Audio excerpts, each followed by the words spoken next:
உள்ளார் துணை. இதுவே 13வது குறட்பா திரையில் காணுகிறீர்கள். முதலில மீண்டும் ஒருமுறை குறட்பாவை பார்த்து விடுங்கள். 3 திறத்து உள்ளாரும் மூல மலத்து உள்ளார்கள். இது ஒரு பகுதி.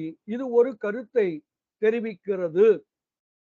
அடுத்து மற்றொரு கருத்தை தெரிவிக்கிற 2வது வரி, தொத்து உள்ளார் துணை தோன்றலர். தோன்றலர் தொத்து உள்ளார் துணை என்று 2வது வரி அமைந்திருக்கிறது. சரி, பொதுவான பொருள் என்னவென்று முதலிலே பார்த்து விடுவோம். பொதுவான பொருள் என்ன? 3 திறத்து உள்ளார். இந்த இடத்தில் திறம் என்பது வகையை குறிக்கிறது. 3 வகை உயிரினங்களாக இருக்கக்கூடிய அனைவரும், 3 வகை ஆன்மாக்களும். 3 வகை ஆன்மாக்கள் என்னென்ன ஞாபகம் இருக்குல்ல? சகலர், பிள்ளையாகலர், விஞ்ஞானகலர். மூவகை ஆன்மாக்களும் மூல மலத்து இருக்கிறார்கள் என்றால் எல்லா உயிர்களும் ஆணவத்தில் கட்டுண்டு கிடக்கின்றன. இதான் முதல் வரி. இது நம்ம ஏற்கனவே பல முறை சிந்தித்த ஒரு கருத்து தான்.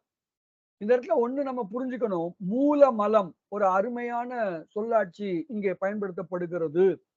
மூலமலம் என்று ஏன் சொல்லப்படுகிறது என்றால், மலங்கள் எத்தனை என்று கேட்கும் பொழுது மலங்கள் 3 என்று சொல்லுகிறோம். ஆணவம், கண்மம், மாயை. இன்னும் சிறிது விளக்கம் பெறும் பொழுது மலங்கள் 5 என்று சொல்லுகிறோம். ஆணவம், கண்மம், மாயை, திரோதானம், மாயேயம் என்று மலங்கள் 5 என்று சொல்லுகிறோம். மலங்களை 3 என்று சொன்னாலும் 5 என்று சொன்னாலும் இந்த மலங்களுக்குள் எது மூல மலம் என்ற கேள்வி ஏற்படுகிறது அல்லவா? அந்த கேள்விக்கு பதில்தான் இந்த பாடலில் நாம் காண்கிறோம். இந்த மூவகை ஆன்மாக்களும் மூலமலத்தில் இருக்கிறார்கள் என்றால் மூலமலம் என்பது ஆணவம். இந்த ஆணவம் என்பது மூலமலம். இதை தீர்ப்பதற்காக வந்து சேர்ந்தவைதான் மற்றவை என்பதை நாம் புரிந்து கொள்ள வேண்டும். ஆணவம் என்பது மூலமலம். மூலமலம் மட்டுமன்றி அது சகசமலமும் கூட. சகசமலம் என்றால் என்ன? சகஜம் என்ற சொல்லுக்கு என்ன பொருள்? பல முறை வகுப்பிலே விளக்கி இருக்கிறோம். ஜம் என்றால் தோன்றுதல். பங்கஜம் ஒரு எடுத்துக்காட்டு. பங்கம் கூட்டல் ஜம், பங்கத்தில் தோன்றுதல். பங்கத்தில் தோன்றுதல் என்றால் என்ன? பங்கம் என்றால் சேறு, சேற்றில் தோன்றுவது செந்தாமரை. எனவே பங்கஜம் என்ற சொல்லுக்கு தாமரை என்பது பொருள். ஜம் என்றால் தோன்றுதல். இங்கே சக ஜம் என்று சொல்லுகிறோம். சக என்றால் என்ன? சக என்றால் உடன் தோன்றுதல். உடன். ஜம் என்றால் தோன்றுதல். சக ஜம் என்றால் உடன் தோன்றுதல். சக என்றால் உடன். எப்படி புரிந்து கொள்வது? சகோதரி, சகோதரன் என்று சொல்லுகிறோம். என்ன பொருள்? சக கூட்டல் உதரன், சகோதரன் என்றால் நான் எந்த உதரத்திலிருந்து வயிற்றிலிருந்து வந்தேனோ அதே வயிற்றிலிருந்துதான் நீயும் உடன் தோன்றி இருக்கிறாய். எனவே நீ எனக்கு சகோதரன், சகோதரி. சக என்றால் உடன், ஜம் என்றால் தோன்றுதல், சகஜம் என்றால் உடன் தோன்றுதல். ஆணவம் என்பது நான் எப்பொழுது இருக்கிறேனோ அப்பொழுதிலிருந்தே என்னோடே இருக்கிறது. எனவே ஆணவம் சகஜ மலம் என்று அழைக்கப்படுகிறது. இந்த இடத்துல இந்த 2 கருத்து நம்ம புரிஞ்சுக்கிறோங்க. ஆணவம் என்பது மூலமலம் என்று அழைக்கப்படுகிறது. ஆணவம் என்பது சகஜ மலம் என்று அழைக்கப்படுகிறது. ஆணவம் உடன் தோன்றிய மலம் என்றால் கண்மம் மாயை. கண்மம் மாயை இந்த ஆணவத்தை தீர்ப்பதற்காக, இந்த ஆணவம் என்ற மலத்திலிருந்து என்னை நீக்குவதற்காக கடவுளால் கூட்டி வைக்கப்பட்ட மலங்கள். அப்போ ஆணவம் என்னோடேயே இருந்தது. கண்மமும் மாயையும் பின்னர், பின்னர் என்றால் பின்னர் கொஞ்சம், ஆனா எல்லாமே அனாதிதான். ஆனால் பின்னால் வந்து சேர்ந்தது என்பதால் இதை ஆகந்துக மலம் என்று அழைக்கிறோம். ஆகந்துகம் என்றால் இடையில் வந்தது என்பது பொருள். அப்போ இந்த மூல மலம் என்ற ஒரு சொல்லில் இருந்து நாம என்னென்ன விளங்கிக் கொள்கிறோம் என்றால், ஆணவம் என்பது மூலமலம். அதை தீர்ப்பதற்காக வந்தவைதான் மற்ற மலங்கள். ஆணவ மலம் என்பது சகஜ மலம். மற்றவை பின்னால் வந்து சேர்ந்த ஆகந்துக மலங்கள். இந்த இரு முக்கியமான கருத்துக்களை இந்த மூல மலம் என்ற சொல்லிலிருந்து நாம் உணர்ந்து கொள்கிறோம். அப்போ முதல் வரி என்ன சொல்லுகிறது? மூவகை ஆன்மாக்களும் ஆணவத்தால் கட்டுண்டு கிடக்கிறார்கள். இதுதாங்க நம்ம விளங்கிக் கொள்ள வேண்டிய மிக மிக முக்கியமான கருத்து. அனாதி கேவலத்துல நாம கிடந்தோம் இல்லையா? அப்ப எப்படி கிடந்தோம்? நாம ஆணவ மல கட்டுல தான் கிடந்தோம். நாமன்னா யாரு? எல்லா உயிர்களும். எல்லா உயிர்களும்னா என்ன? அறியும் திறன் மிக மிக மிக மிக மிக மிக மிக மிக குறைந்து இருக்கிற நம்மை போன்ற சகல உயிர்களும், ஆ அறியும் திறன் ஓரளவு பரவாயில்லை என்ற நிலையில் இருக்கக்கூடிய பிள்ளையாகலர் உயிர்களும், அறியும் திறன் சூப்பர், த பெஸ்ட், எக்ஸலண்ட் என்று இருக்கக்கூடிய அந்த விஞ்ஞானகலர் ஆன்மாக்களும், இந்த மூவகை ஆன்மாக்களுமே ஆணவத்தில் கட்டுண்டு கிடந்தன. இதுதான் நாம இந்த முதல் வரியிலிருந்து விளங்கிக் கொள்ளணும். சரி, இரண்டாவது வரி. இரண்டாவது வரி, தொத்து, துணை என்ற 2 சொற்கள் இருக்கின்றன. இந்த 2 சொற்களுக்கு பல்வேறு விதமாக பொருள் கொள்ளுகிறார்கள். அந்த அடிப்படையில இந்த 2வது வரிக்கு மட்டுமே 5 வெவ்வேறு விதமான பொருள்கள் உள்ளன. வரி ஒண்ணுதான். ஆனா இதுக்கு விளக்கம், இதற்கான பொருள் என்னன்னு தேடினீங்கன்னா 5 விதமான பொருள்கள் சொல்லப்படுகின்றன. நாம் இந்த 5யும் பார்க்க போறோம். ஆனால் சிலர் இந்த இணைய வழி வகுப்பில புதிதாய் படிப்பவர்கள் இருப்பீர்கள். அவர்கள் இந்த ஒரு கருத்தை மட்டும் அறிந்து கொள்ளுங்கள். இதனை மட்டும் புரிந்து கொள்ளுங்கள், போதுமானது. மற்ற கருத்துக்களை தெரிந்து நம்மை நாமே ரொம்பவும் சிரமப்படுத்திக்க வேண்டாம், இடர்படுத்திக்க வேண்டாம். சரி, இப்போ பொதுவான கருத்து என்ன?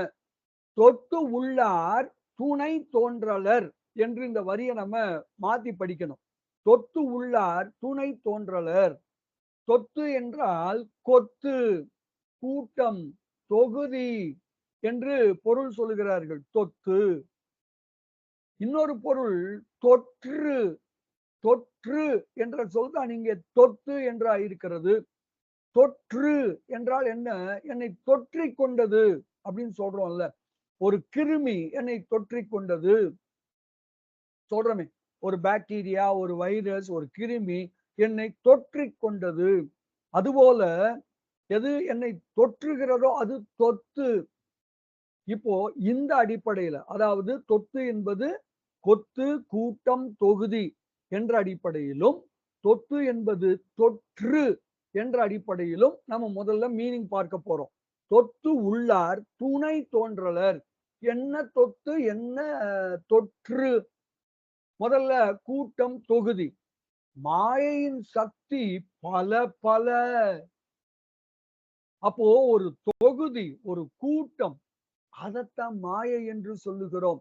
இங்க தொத்து என்ற சொல்லால் மாயையை குறிப்பிடுகிறார் உமாபதி சிவம் என்று சிலர் பொருள் கொள்ளுகிறார்கள். அப்போ மாயை உள்ளார் துணை தோன்றலர். இது ஏன் மாயைன்னு சொல்றாங்கன்னா, என்னை எது தொற்றிக் கொண்டிருக்கிறது? என்னை சோன் பப்படி தொற்றுக் கொண்டிருக்கிறது. என்னை எது தொற்றிக் கொண்டிருக்கிறது? சினிமா, சீரியல், கிரிக்கெட் இவைகள் தான் என்னை தொற்றிக் கொண்டு உள்ளன. இப்படி உயர்ந்த கருத்தை நான் சிந்தித்துக் கொண்டிருக்கும் பொழுதும் என்னுடைய சிந்தனை ஏசியா கப் கிரிக்கெட் மேட்சை நோக்கி செல்கிறது. சூப்பர் 4க்குள்ள நம்ம என்டர் ஆயிட்டோம்னு ரொம்ப சந்தோஷப்படுகிறது. அப்ப எது என்னை தொற்றிக் கொண்டுள்ளது? எது என்னை விடாமல் பற்றி கொண்டிருக்கிறது? மாயை. அப்ப இந்த மாயை உள்ளார், மாயையில் கிடப்பவர்கள், மாயையால் தாக்குண்டு கிடப்பவர்கள், மாயையால் பந்தப்படுத்தப்பட்டு கிடப்பவர்கள் யாரு? சகலர்கள். இந்த சகலர்களுக்கு சகலர் துணை தோன்றலர். இவங்க இப்படி ஒரு இக்கட்டான நிலையில இருந்தாலும் இவர்களுக்கு ஒரு துணை இருக்கிறது. தோன்றா துணை ஒன்று இருக்கிறது. அது அவர்களோடையே இருக்கிறது என்ற உண்மை தெரியாமல் இருக்கிறது. அவர்களுக்கு உற்ற துணை உடனேயே இருக்கிறது என்பது தோன்றலர் அவர்களுக்கு தெரியல. யாரு துணை? தோன்றா துணை எது? கடவுள் தான், இறைவன் தான். அப்போ மாயையில் கிடப்பவர்களுக்கு துணை, தோன்றா துணையாக இறைவன் இருப்பது தெரிவதில்லை. அவர்கள் அது அறியாமல் மயங்கி கிடக்கிறார்கள். இதுதாங்க பொதுவான பொருள். இந்த குறட்பாவிற்கான பொருள் என்னன்னு முதல்ல பாருங்க. முதல் வரி நமக்கு எல்லாருக்குமே எளிமையா புரியுது. 3 திறத்து உள்ளாரும் மூலமலத்து உள்ளார்கள். மூவகை ஆன்மாக்களும் ஆணவத்தால் கட்டுண்டு கிடக்கிறார்கள். இது எல்லாருக்கும் புரியுது. இப்போ 2வது வரி. அந்த மூவகை ஆன்மாக்களுள் தொத்து உள்ளார். தொத்து உள்ளார்னா என்ன? மாயையால் தாக்குண்டு கிடப்பவர்கள். அப்படின்னா யாரு? சகலர். சகலர்களுக்கு என்ன தெரியாது? துணை தெரியாது. அவர்களுக்கு தோன்றா துணையா இறைவன் இருக்கிறான் என்பது அவர்கள் அறியாமல் அதில் மயங்கி கிடக்கிறார்கள். இதுதாங்க இந்த குறட்பாக்கான பொருள். இதுல நமக்கு ஏதாவது ஐயப்பாடு எதுவும் இருக்குங்களா? ஒண்ணும் இல்ல. இப்ப நம்ம பார்க்கலாம். இப்போ துணை தோன்றலர். யாருக்கு துணை தோன்றலர்? மாயையில் கிடப்பவர்களுக்கு துணை தெரியலன்னா கவனிக்கணும். மாயையில கிடக்கிறவங்களுக்கு துணை தெரியாது அப்படின்னா, மாயையோட தாக்கம் இல்லாதவர்களுக்கு துணை தெரியும். பாயிண்ட் புரியுதுங்களா இப்போ? மாயையின் தாக்கம் உடையவர்களுக்கு துணை தெரியாது. இறைவன் தோன்றா துணையா இருக்கிறான் என்ற உண்மை அவர்களுக்கு அறிய வாராது. சரி, அவங்களுக்கு அறிய வாராது. மாயை இல்லாதவங்க 2 பேர் இருக்காங்களே, பிரளயாகலர், விஞ்ஞானகலர். மாயை இல்லைன்னா மாயையோட தாக்கம் இல்லாதவர்கள். அப்ப அவங்களுக்கு துணை தெரியும். இதுதான் அதுல உள்ளடங்கி இருக்கிற பொருள். இவ்வளவுதாங்க பொதுவான பொருள் என்று கூறி, இப்ப அந்த 5 வகையான பொருள் என்னன்னு பார்த்திடலாமா? ஒண்ணும் பயப்பட வேண்டாம்.